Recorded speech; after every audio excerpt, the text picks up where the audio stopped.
May 31st, 2022. This is the Wrestling Inc. podcast. I'm Glenn Rubenstein, joined by Alfred Konuwa and NYC Demon Diva tonight to talk about NXT 2.0, the go-home show for NXT TakeOver in your house, coming up this Saturday on the WWE Network. But tonight, the go-home show storylines advanced, things developing. Diamond Mine. Oh, what's in store for Diamond Mine? Stay tuned to find out. But before we hop into tonight's episode, Alfred, what is going on in the news?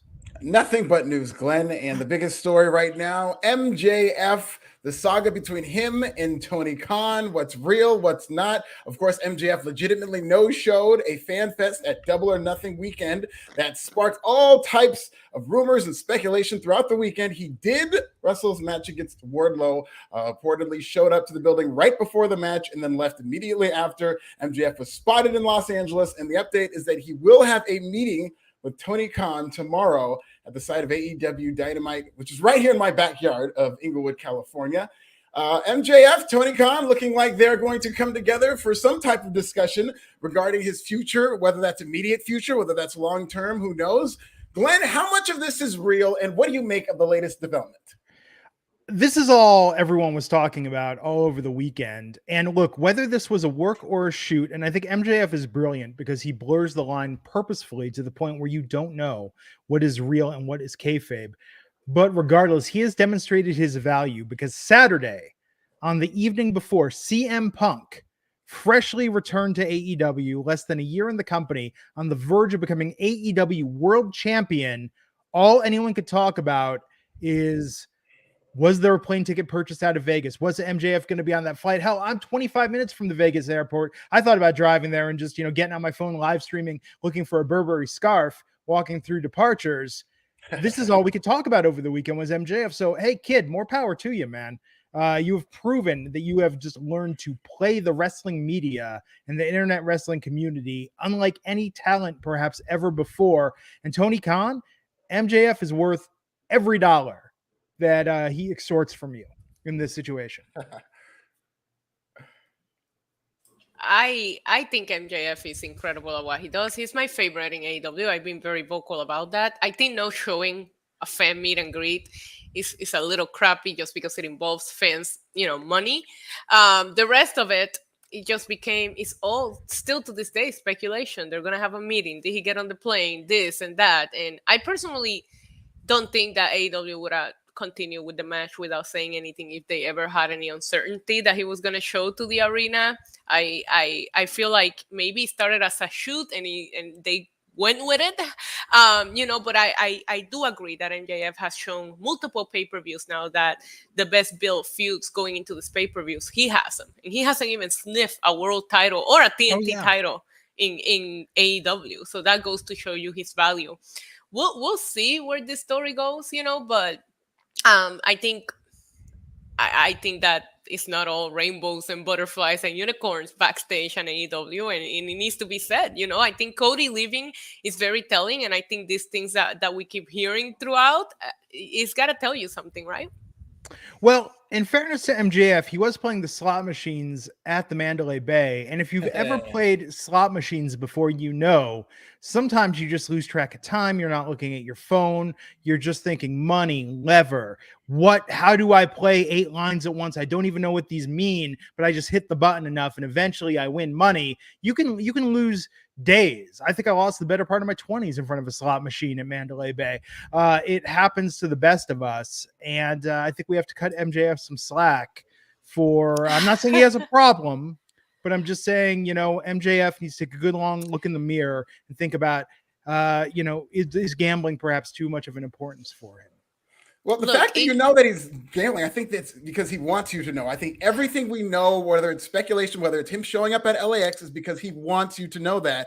And we are praising MJF, as I am too, for how he approaches the wrestling business. But that's also part of a problem of booking MJF as an authority figure, in that he's a very fascinating case study. He's a guy who uses his real name as his character, Maxwell Jacob Friedman, but at the same time, he's in character 24/7. So the lines are always going to be blurred. Mm-hmm. And what I think happened here is this is part of work. There is a contract element to it, absolutely. But this is a person who's really been compromised, whether it's his character in his real life. And he's going to do things sometimes, I think, to go into business for himself. And I think Tony Khan was thrust into a shoot situation. I don't think AEW planned from the start they're going to screw the fans with this fan festival. I think that is something MJF did on his own. And just based on the timeline of everything went quiet and there was never any announcement that MJF is not going to be competing here, I just think that MJF maybe had a private conversation with Tony Khan and saying, listen, you could suspend me, you could do whatever you want, but I think this is best for the character. And then from there, maybe that's why Tony Khan and MJF have just kind of had these backdoor discussions. And I think it has something to do with that, Tony Khan is not necessarily happy with this, but he's been presented with a situation that he kind of has to run with.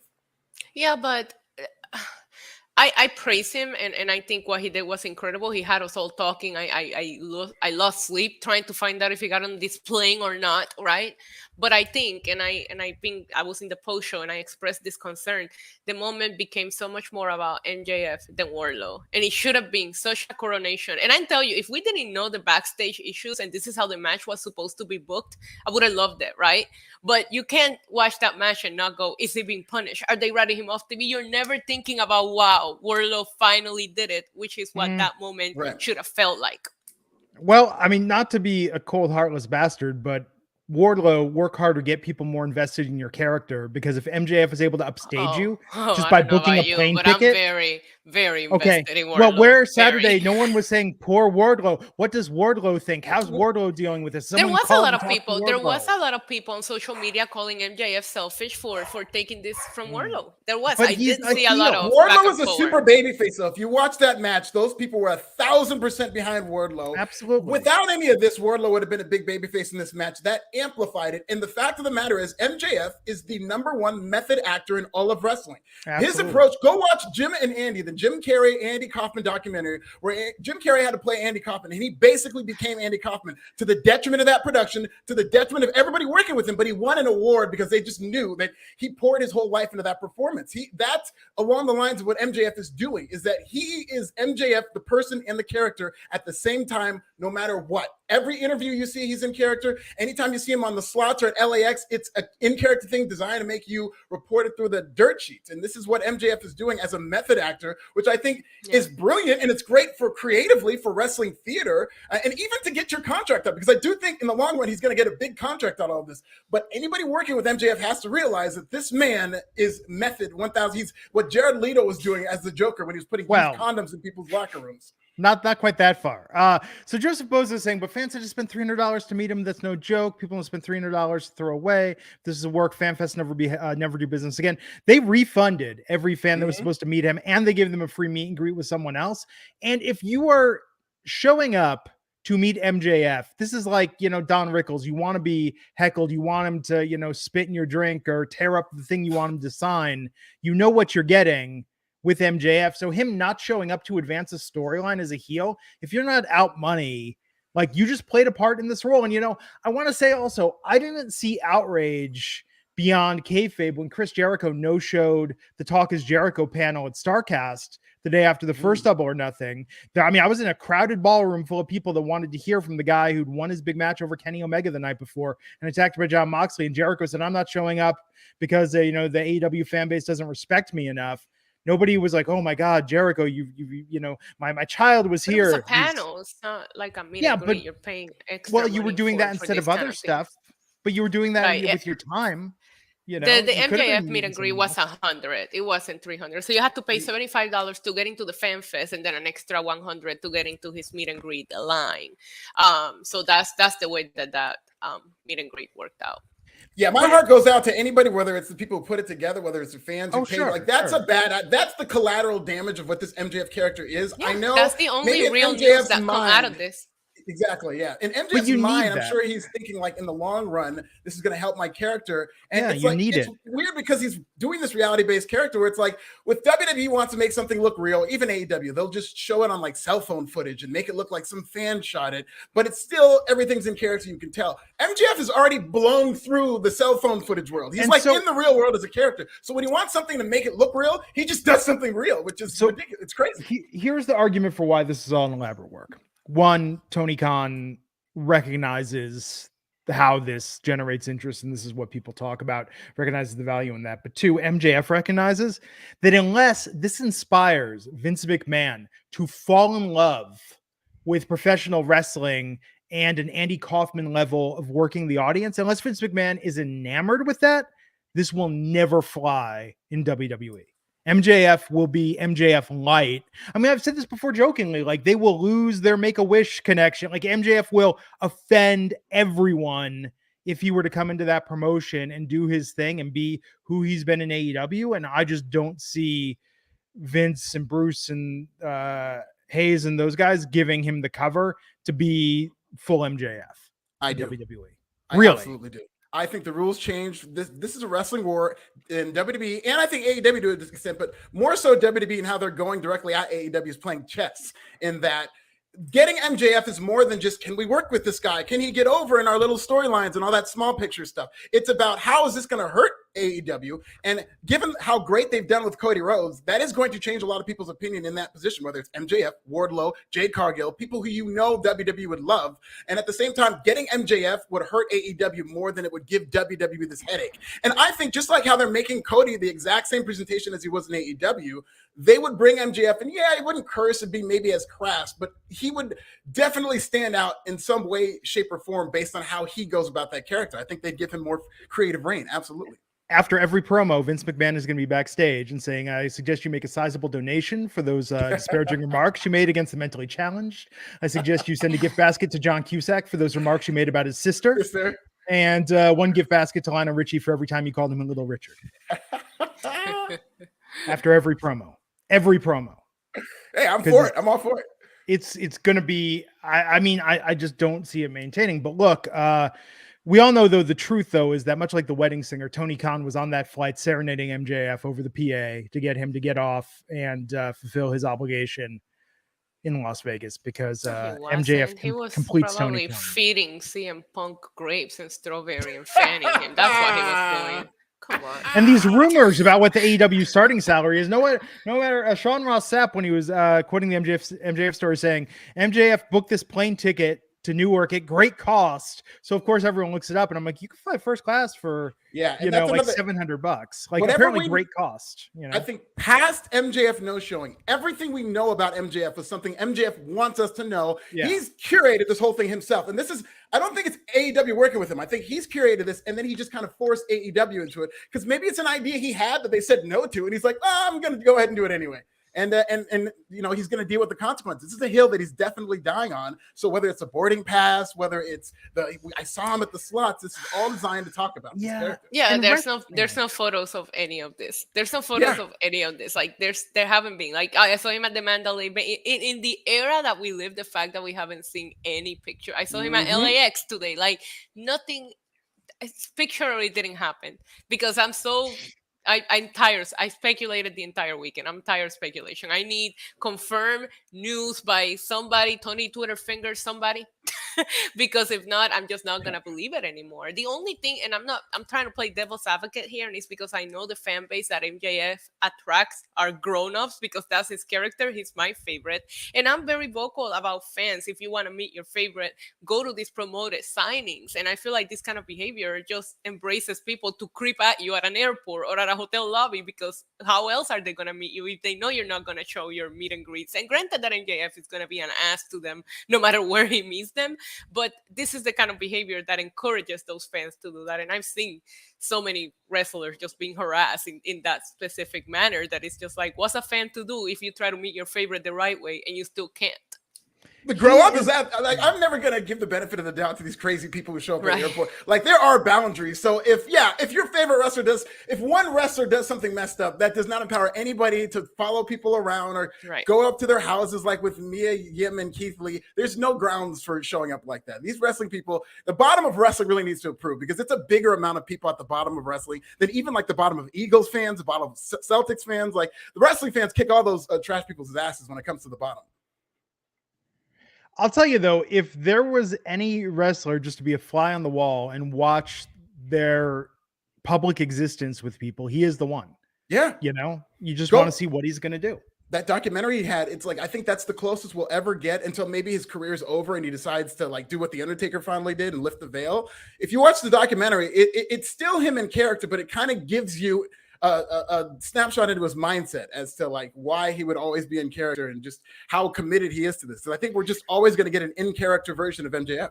But as someone, as a jaded wrestling fan, which I think the majority of wrestling fans are, AEW would be a hell of a lot less interesting without MJF. And I 100%. think I do not think they would have gotten where they're at without him. I think he is someone that from day one, people stood up and took notice. I've said it. I think every pay-per-view, he has the best built feud going into these pay-per-views. I think watching Punk become AEW World Champion was historic, but the feud itself, it was lackluster until last Wednesday. When it comes to MJF and Wardlow, this is years in the making. What did we have before that? MJF and CM Punk. Every pay-per-view, you always have the MJF match on your top 3 matches that you're looking forward to the most out of the 100 that we have to watch to make it through a pay-per-view.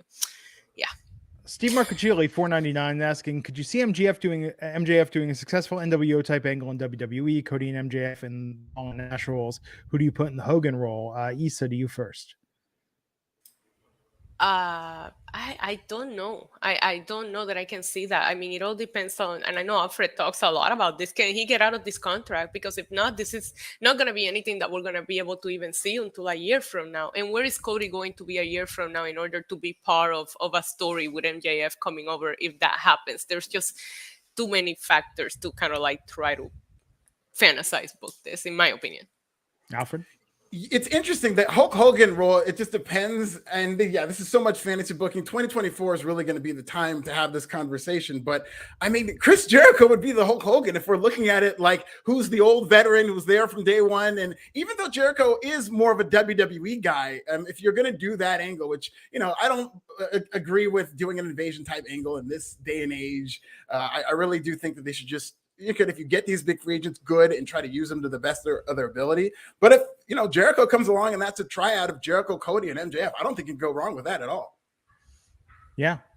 Did you guys see Seth's promo on Cody last night? Oh, yeah. The words were, I was waiting for someone to finally start saying those words to Cody Rhodes. I enjoyed it a lot. You and your little friends.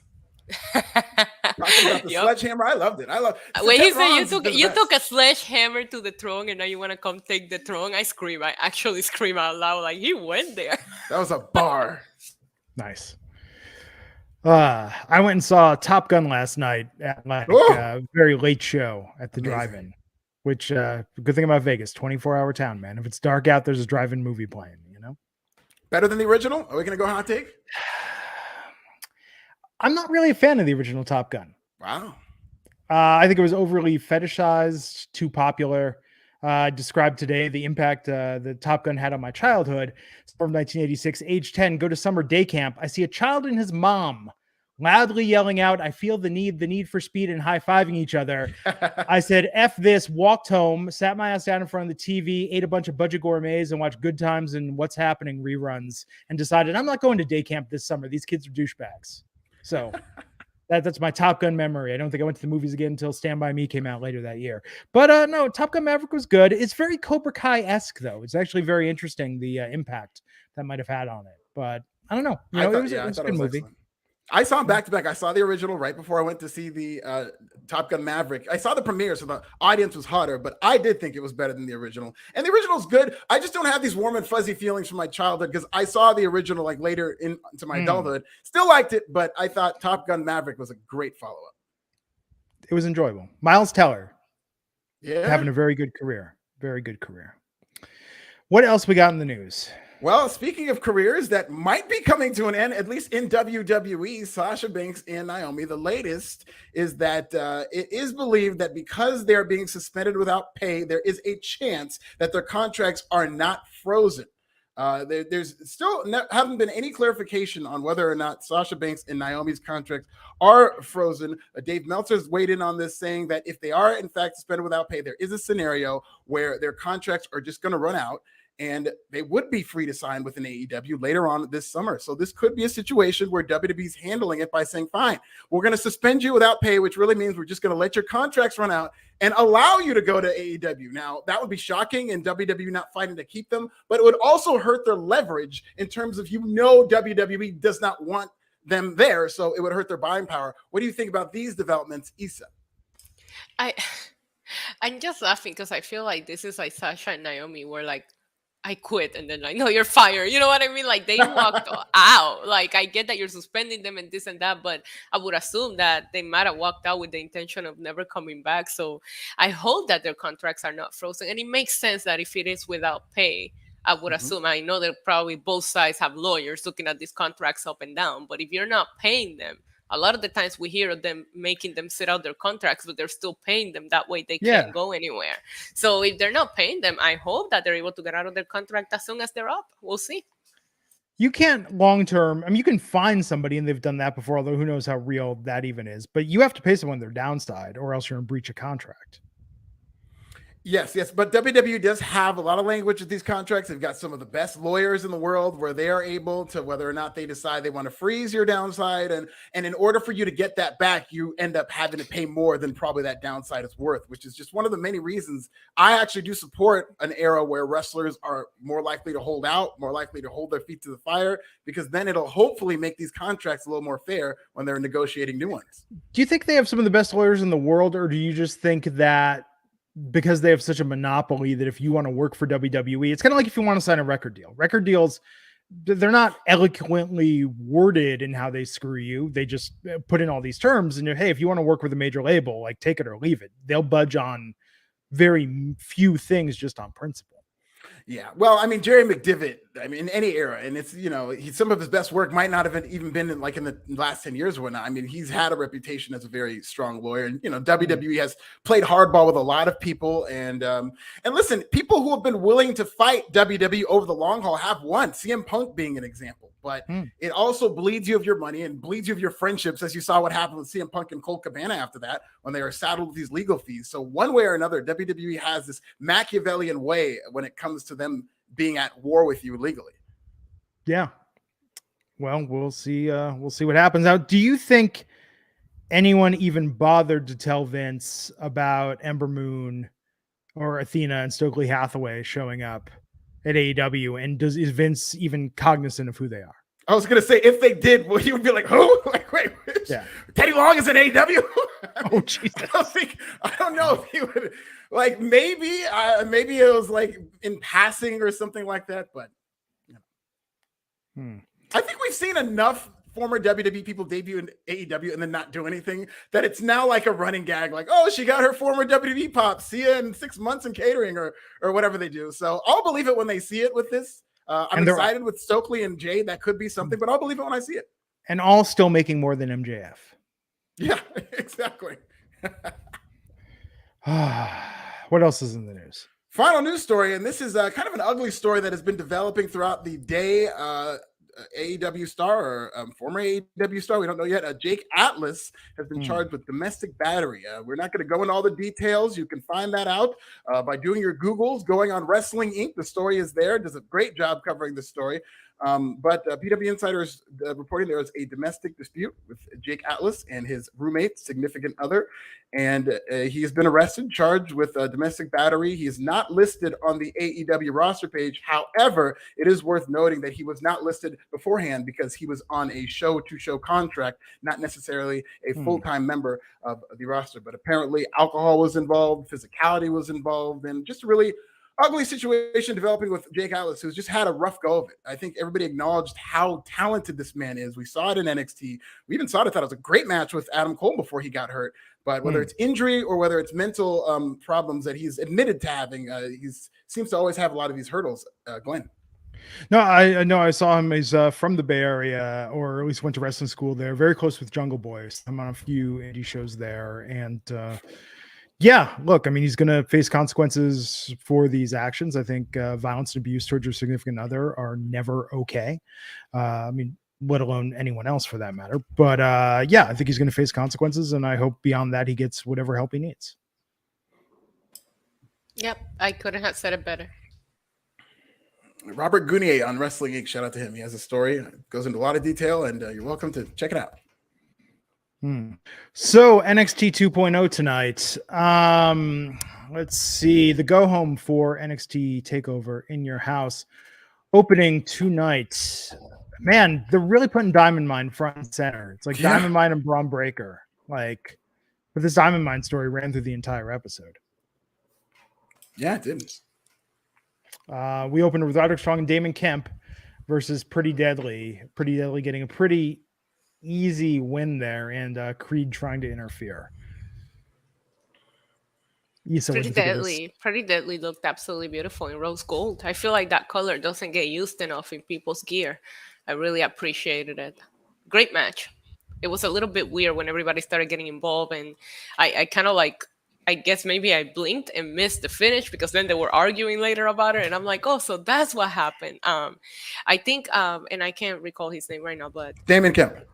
Yes, thank you. So good. He is so good. He has an it factor to him. I'm gonna keep an eye on him. Yes, I agree with you, Issa. In terms of a debut, like obviously there was definitely things you see that it makes him look green or whatnot that he's going to learn, but he showed me something whether it came to his charisma, like his facials that he had, and his explosiveness. He's obviously an explosive athlete, and these are two things I'd be concerned with when it comes to Gable Steveson. And the little I've seen of him, doesn't seem to have the facials or that aspect down, kind of wooden, and that's a problem with wrestlers. Even when it comes to MMA, wrestlers tend to, when you become a great wrestler, a lot of that is mental toughness and like shutting off your emotions. So he's going to have to undo that. But Damon Kemp doesn't have that problem. I thought he looked really, really good in terms of charisma level. He seems like a good athlete, and I think 6 months a year, if he just keeps this going, I think he's going to be really good. I did pop when Roderick Strong like slapped him, and then he just got all hyped up and started going crazy. I love that spot. And that's when I started realizing, because he was his face was kind of like his brother, very wooden. I was like, oh, here we go. But then when it was in character, because when he got slapped, that's when he fired up, and I thought, oh, this guy knows how to perform. Yep. So with them putting it so heavily, the future Diamond Mine on the line, I don't know. I don't want Pretty Deadly to lose these tag titles and Creed to win on Saturday. Yeah, I'm with you, but I can actually see Diamond Mine coming to an end. I mean, I know they featured them pretty heavily today, but it doesn't feel the same anymore. So you might as well kind of split them up and let them all do their thing individually. I agree. It's time. It's not nearly the time to split up. Not even split up, to take the titles off of Pretty Deadly. I think they're excellent. I love that they had two different fits tonight. They had the alternative uniforms where they even had the blue Chelsea boots. So no, these guys are great. Them and their crop tops, I think they're just scratching the surface. This should be a long run because they feel like tag team champions. They're coordinated. Yeah. And they're just, even their promos, like everything about them, they're just a well-oiled machine. They remind me of like the Beverly Brothers from back in the day.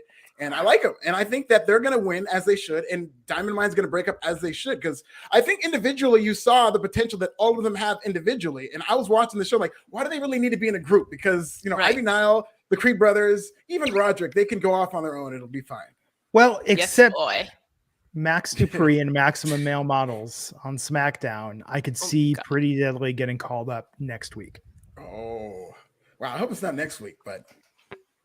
It would have to be. You can't have them debut Friday, but the night before their championship defense in Your House. Kind of telegraphing the finish on that one, Yeah. I mean, WWE's done dumber things, so who knows, But Legado del Fantasma and Tony D'Angelo with stacks and 2 dimes. Oh, Jesus. They were on a boat for negotiations, and so there's going to be one family depending on who wins. Like one side's going to lead the family. I thought Tony D'Angelo and Santos Escobar carried this segment. I thought they were good. Everybody else, it was a little rough, but I thought this did its job in telling you what the stakes were. I just thought it was wild for Tony D'Angelo to go on the boat with a rival from a competing gang. Like there's a famous story with Ice Cube. I think it was on Graham Norton, and he was talking about how Death Row invited him to come on a yacht, like Suge Knight, and he goes, "I'm not getting on the water with Death Row," and that's the same thing here. Like he could have disappeared into the water, but he didn't, and good for them. But I thought this was interesting. I don't understand why you you're like underestimating the GOAT, Tony D'Angelo, and his power in the water. I mean, he is clearly familiar with the fish, like he's clearly familiar with water. Like he was in his comfort zone being in the water, to be honest with you. Issa, are you more of a fan of stacks or two dimes? Where's your loyalty line? If you had to pick one. Stacks.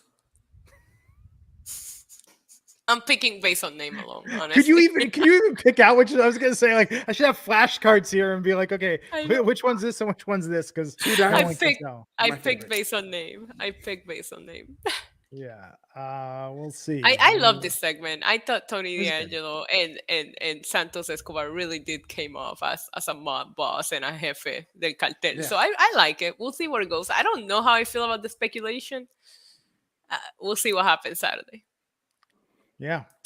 Elektra Lopez took on Cora Jade. Cora Jade getting a pretty easy win here. Alfred, what did you think of this match? It was not good.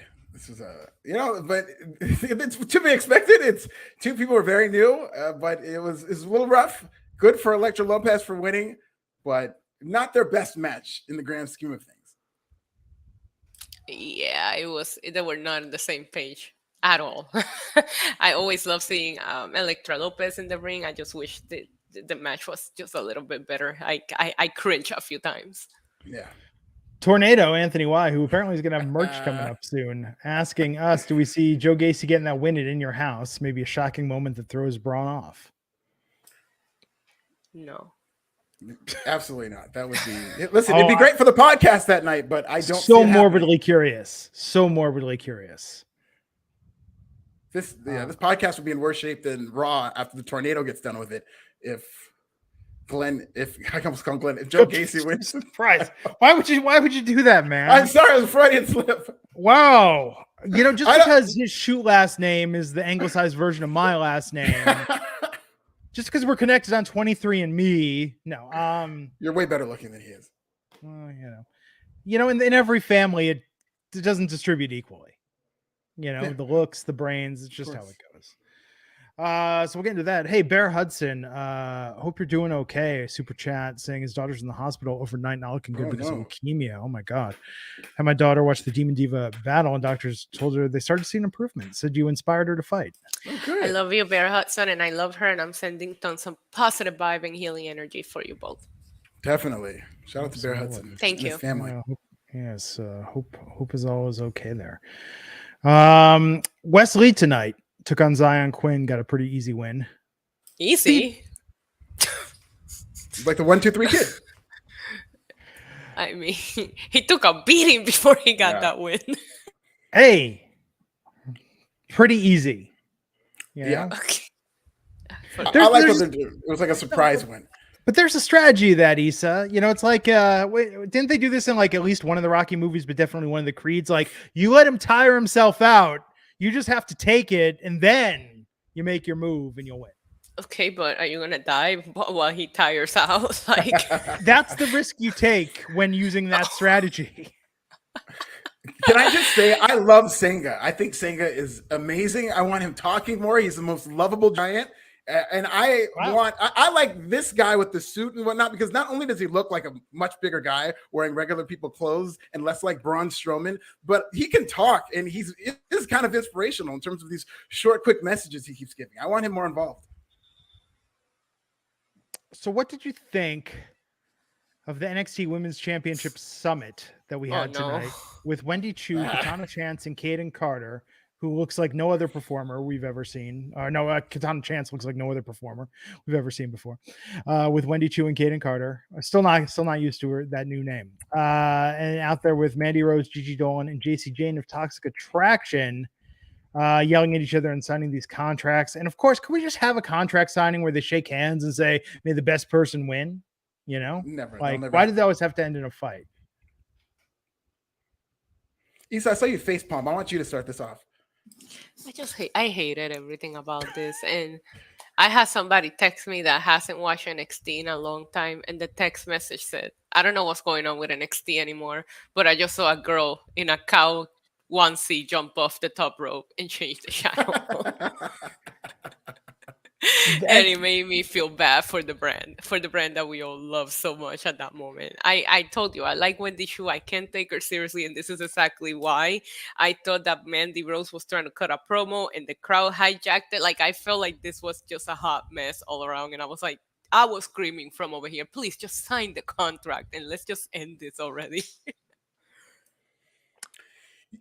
Yeah, I will say like this wasn't the best scripted or whatnot. I did like how they styled it to where everybody got their moment, and I will say that Gigi Dolan and even Kaden Carter, I think those two shine better than anybody in terms of when they talk. They seem to really get conviction in reaction of the crowd. But yeah, I do not like this character with Wendy Chu in the cow outfit. Although I will say, the more she was saying sign the contract, it eventually got over to where people were chanting it. And I do think that that was the kind of desired reaction where she kept saying sign the contract. The crowd seemed to be very much into the segment, which does help the segment. It's just that I don't think they did a good job in building up these two matches as very intriguing matches because they didn't really do a good job of that over the past several weeks, and at least they did put these baby faces over as potential they could beat them, but I don't think anybody's really buying that because they just keep having the baby faces hold the titles, and that's like their only way of doing this. So if Wendy Chu wins, do they let her celebrate next Tuesday by taking a nap uninterrupted? For on national television, is she Wouldn't that even be doing the napping character anymore? Because like I know she did the sleeping. Why is she wearing the pajamas if she's not napping? You know, that's what I'm saying. They've gotten away from this character. I like when it was the napping character. Now it's just a child. Even Mandy Rose was cutting a promo on her for being a child, not being a sleepy person. Yeah, the thing that bothers me is also that I'm tired of. I know they're baby faces and they have to like cut their promos this way, but Toxic Attraction has been a dominated faction for quite some time. We just celebrated 200 plus days of Mandy Rose as champion, and the baby face is still trying to make them sound like a thrown together team that hasn't shown anything, and I don't like that. Like I didn't like the way that they just downplayed them. When I personally think that they should have just come out and said, it's time to end this reign of terror, but not say you guys are thrown together and you don't have the chemistry that we have because we've been tag teaming for this long. Like I didn't like that. But I think that HBK, Jeremy Barash, and the creative team in NXT could be onto something, because the one uniting factor worldwide, I don't care what political party you are, I don't care what your background is, what God you pray to, everybody sleeps. And if Wendy Chu can become NXT champion and unite the sleepy people, because that's perhaps the biggest demographic in the world, we could all use more rest. I think that this could change the face of NXT and, dare I say, the world. Insomniacs will hate her, but everybody else will really be in her corner. Because you want to know who doesn't sleep? Tony Khan. He held the media hostage until like 3 a.m. Like the same way he's holding MJF hostage. Like that man don't sleep. He should have given out. That's what they could do if Wendy becomes champion. They could give out mats that everyone could take a nap on. So, and then, we'll get a story read to us. Maybe they could bring in a different legend each week to read a story. Everyone could take a little bit of a nap. And then after we get, orange slices and Capri Sun. I like the idea. In the chat, if she wins, we got to wear a onesie. Oh, I have a onesie. Don't tempt me into a good I've got a onesie. Okay. Okay. Everybody, if she wins, if she wins, we're showing up in one. What does it say about all of us? Like, what's the weird unify fire here that we all want onesies? We're wrestling fans. Yeah, but no, I think they bring in a different champ every week, and I want the Undertaker to come in and read Where the Red Fern Grows, and then just watch everyone unravel with the last 2 chapters of that. Oh, that'd be great. Little Dan and Little Ann. Good times up until the last 2 chapters. Really swerves you at the end there. It's kind of like Charlotte's Web. I thought this was just feel-good story about life, love, and learning. But oh no, you're going to cry. So Wendy Chu for NXT champion. No. Well, yeah, we'll see. This did nothing to convince me that that's where this is going. But it did look impressive for her to do that table spot on Mandy Rose. Yeah. Solo Sikoa took on Duke Hudson tonight. He's got next. Yeah, very He's interesting. So ready. Because that seems like it's overshadowing even the NXT North American title match they're having this weekend. And that's why I feel like Cameron Grimes has to win it, because I feel it would be a waste to just go from him and then Carmelo and then Solo. I do think that Solo's time is coming, and whoever wins that match is going to drop the title to Solo. Yeah, I have a feeling it's gonna be Cameron Grimes, and then he's gonna take it from Cameron Grimes. I don't know who he takes it from, but you have to do it. I feel like he's ready. He's even more comfortable than Mike. He cut that promo backstage, and I really enjoyed listening to him. Like, he doesn't talk too often, but I thought he was great tonight. And he's in ring. He's getting better and better every week. Yeah. So we got that win tonight. I saw Tiffany. I gotta admit, I really like Tiffany Stratton's promo tonight for the NXT Breakout Championship. Me too. This is I love what the WWE.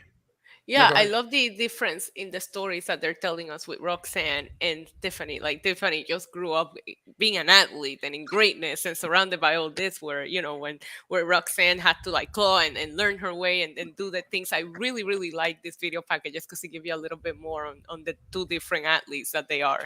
So I enjoy both, but Tiffany, I liked her since the beginning. So except for she's fake rich, but we don't have to talk about that. She should win. Nikita Lyons should have won. I hope Nikita's doing well. I don't feel like we're talking enough. I'm not getting enough updates on Nikita Lyons. Well, yeah. Hopefully she comes back. She's self-destructing on social media, but that's what's she doing on social media? You might want to go and look. There's a lot of patriotism going on here. And listen, I don't want to define somebody by their political views, or I don't like them, but like, Nikita Lyons is wilding right now. But more power to you. Listen, don't do this. You're almost there. You were right there, girl, and now you're gonna no. Okay, I'm watching her do a Memorial Day dance with nunchucks. I mean, Nikita Wildin', listen, when we're not on the air, just listen to the lyrics of the song that she chose to have in the background. Okay. Oh man, it's not it. She's living her truth, man. Yeah, unity for all. Glenn, what are your thoughts on this?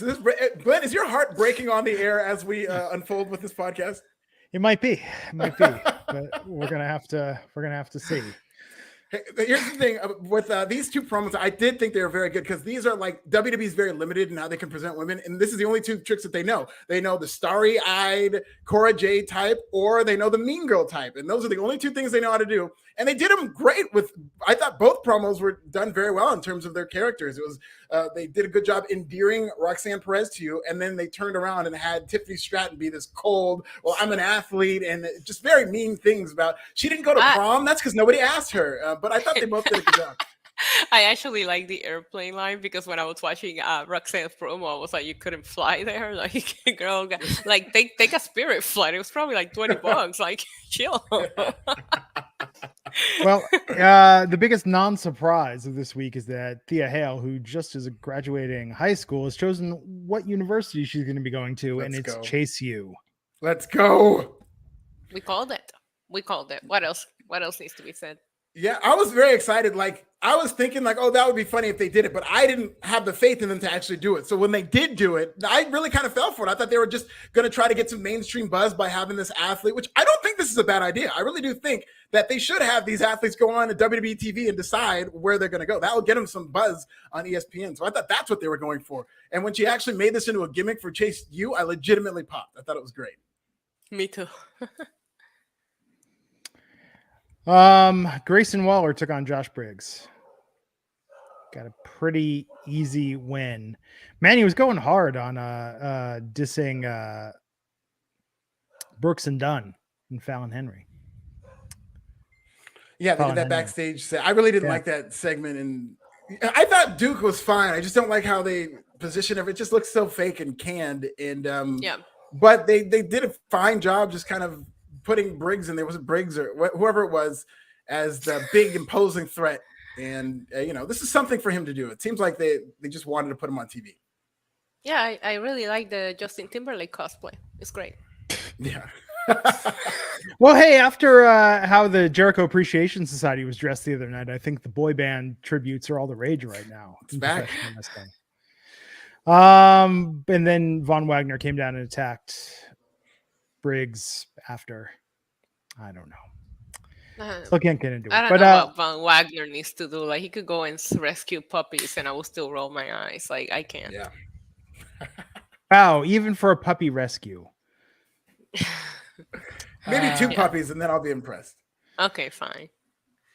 Ivy Nile took on Kiana James. Yeah, this was great. I love seeing her one-on-one action. This is good. Yeah. This is just fine. I thought Kiana James showed me something. They work well together. Yeah, but the whole statistics and predictions and math accounting thing, I feel like this has been done to death in professional wrestling. But Kiana's very committed to it. Like I agree, this is not the most creative character, but Kiana's putting her all into it. Like how she was screaming at Ivy. She's got a charisma about her, and listen, it's not my favorite character type, but she's putting a lot into it. So hopefully she's able to make it work. Yeah. Yeah, it was okay. But Ivy Nile, I think, is going to be better off with Diamond By Mine. herself. No, by herself. She should be the one, I think, if Nikita Lyons is going to be injured / wilding on Twitter, and WWE doesn't want any of that attention, then I think Ivy Nile should be in their consideration. Yep. Terry Allen Jr. wants to know, Alfred, do you attend anime? I do not. Are you attending Dynamite tomorrow? I am attending Dynamite tomorrow. You goddamn right. I am right here in my backyard. Fun. Let's go. Have fun. Oh yeah, I'll have fun. I'll be never mind. I'll have a lot of fun. It's gonna be a blast. I really can't wait. It's gonna be a lot of fun to Wednesday go nights with, are always lit. my squad, and I've never been to an AEW event before. Really? Never. No, they've never come out to the West Coast. Why should? Oh, they come out to Vegas every year, but there's always something that happens that it can't work. But finally, they're coming out to LA proper, which is going to be fun. Have fun. Yes, I'm planning to. It should be a hot show. Should be a newsworthy show. If the streets have been buzzing all week, and if what I hear is true, it should be pretty newsworthy. So Giovanni Vinci. Yeah. Are you excited? He skis. Yeah. What an old car that still requires skis. What is that? That don't impress me much. You know what I hope is that they don't know who they want to play this character yet, but they just like the idea because they're not showing anybody. They're just saying who this person is. So they'll just keep running these. And then when they find somebody who could be Giovanni, they have him play him. Maybe Tony D'Angelo can play this character. He could moonlight. He could be Giovanni and Tony D'Angelo. If it's more of him, let's go. Maybe. So the main event tonight. Cameron Grimes versus Nathan Frazier. Carmelo Hayes and Trick Williams on commentary during this. Alfred, what did you think of this match? I thought the commentary was the most entertaining aspect of it. I thought they worked very well together, and this is a fine wrestling match, but I think Trick and Mello were great on commentary, and Wade Barrett, trying to be part of their posse is funny too. Wade with the fade. But I thought this is good. This is fine. Yeah, I thought we saw a lot of really good action from Nathan Frazier tonight. I was paying attention to his moves. I actually thought he looked better than Cameron Grimes in certain spots. I don't know. Cameron Grimes, for me, his rocket to the moon might be turning around.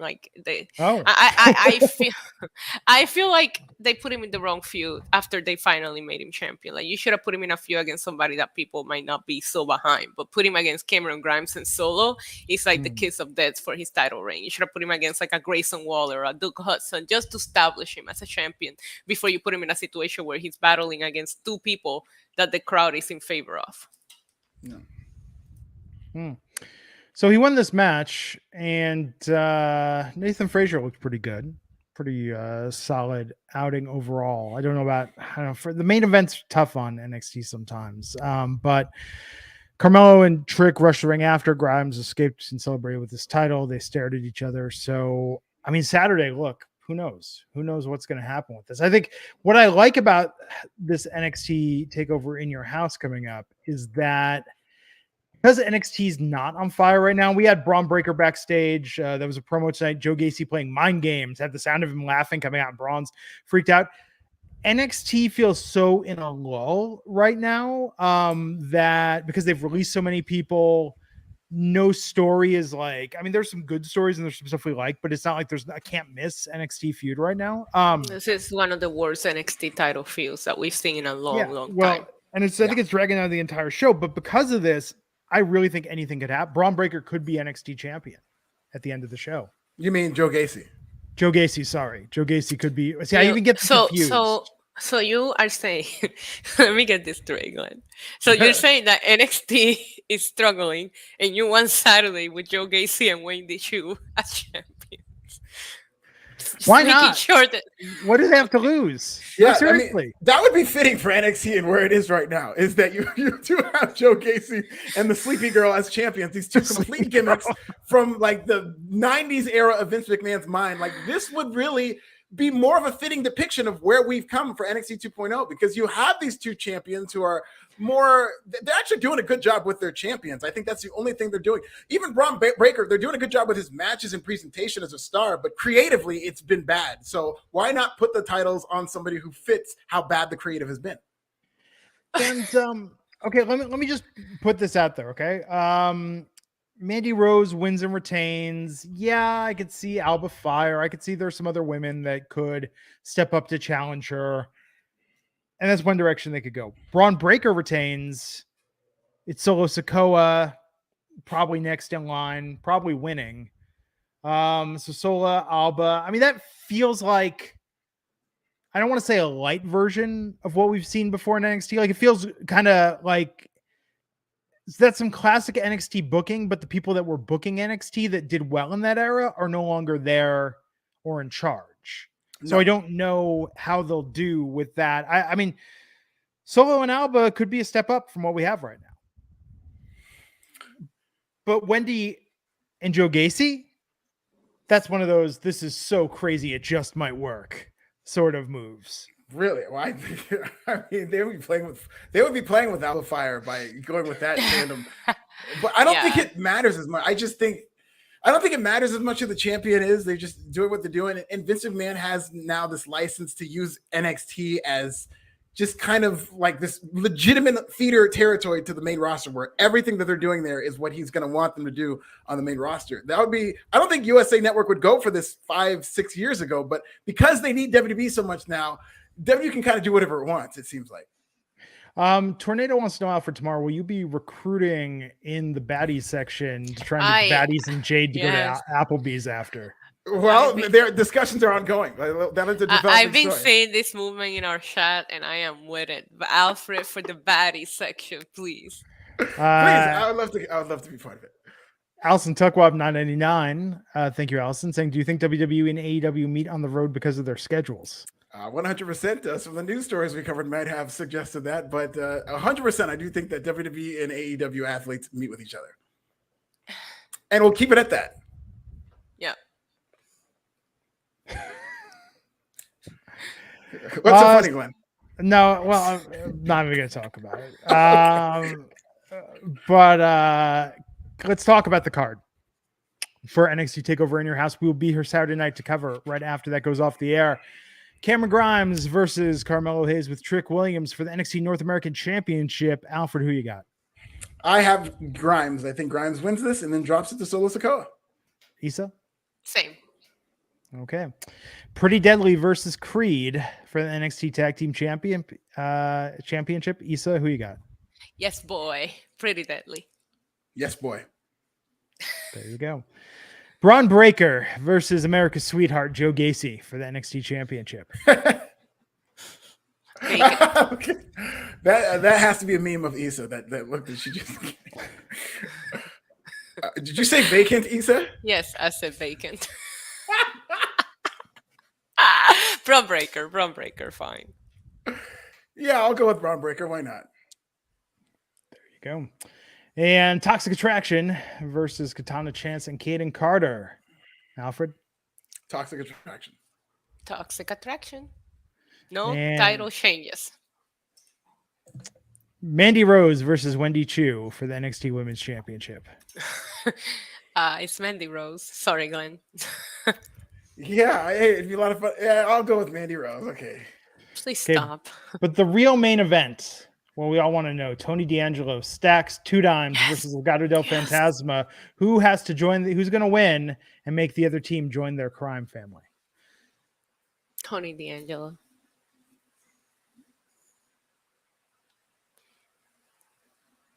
Nope. Alfred's muted. Alfred's muted. I'm sorry. Can you hear me now? I accidentally hit the mute button. Hello? Yeah. We got you. I'm going with the GOAT.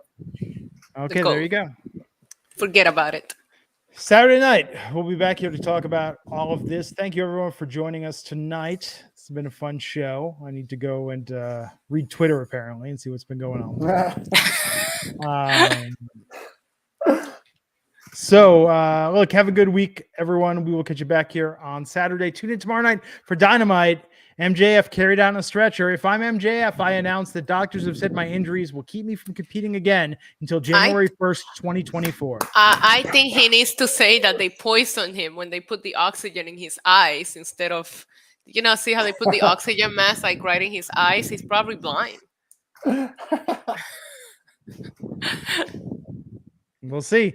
Tune in tomorrow night. We'll catch you back here Friday for SmackDown and Rampage, which is going to be live from lovely Yay. Ontario, A lot of fun. California. Absolutely. So have a good one, everyone. We'll catch you.